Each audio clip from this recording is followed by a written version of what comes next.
Let me bring in Ashok Pandit, a displaced Kashmiri voice who feels about the situation from the bottom of his heart. Ashok Pandit, has the state government failed to protect these punches, sarpanches, and that is why they're resigning en masse? What is it that you feel the government should be doing at this point of time?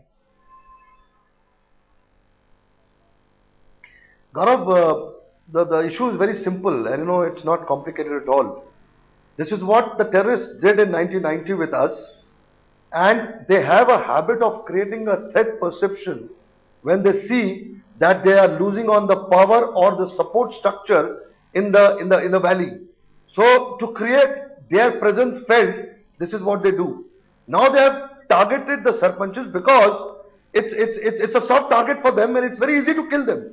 And because the situations are comparatively, moving ahead towards positive side in Kashmir, they have to and they are forced to, because they get the orders from across the border that your presence has to be felt and it's very important for you to kill people who matter to the valley.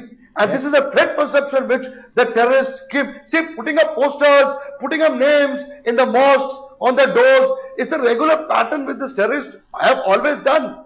Earlier it was with us, then it was with some locals, then now it is sarpanches. To create an impact in the politics of J&K, the strategy be, Tanveer Sadiq? Okay, Tanveer Sadiq, what's the road ahead? What is the way the government plans to sort this crisis now?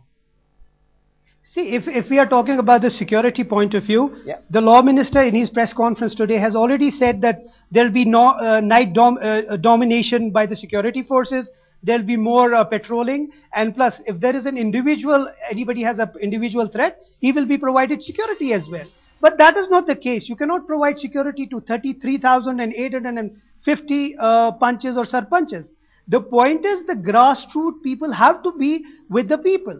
But there are agencies. You have to understand that there are agencies who would want to destabilize the peace or vitiate the atmosphere. Which are these agencies? Here we don't have to play politics. Who are these people? Who are these people? See, you have to understand, let me tell you this, that all those punches who have been killed have an association with us. Even in 2001, when we had the sarpanches election here, 131 sarpanches were killed and they were associated with us, with our party, that is the National Conference. So, all these forces, they want to weaken us.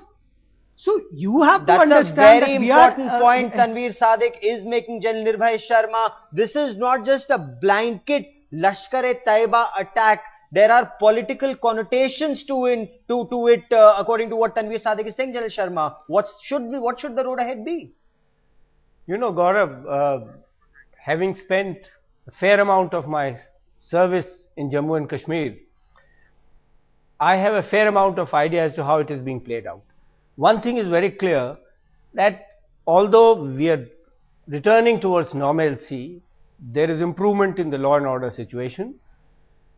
Our friends from across the border still maintain the ability to orchestrate or fine-tune the level of violence off and on, not as often as they could do earlier.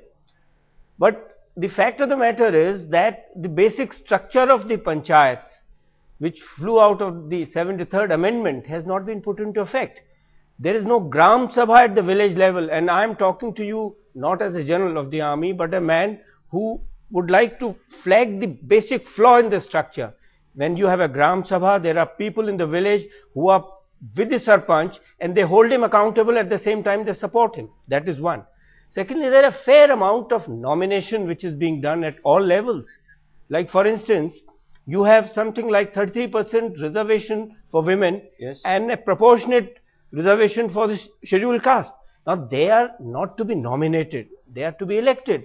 Now unless you have a good grassroots level people's representation, the man will not feel empowered. And perhaps that's the change that the Omar Abdullah government needs to bring about immediately. Empower the panchayats, that 73rd Amendment that General Nirbhay Sharma has been talking about. For the moment, Tanveer Sadiq, Ashok Pandit and General Sharma, many thanks for joining me here on this debate.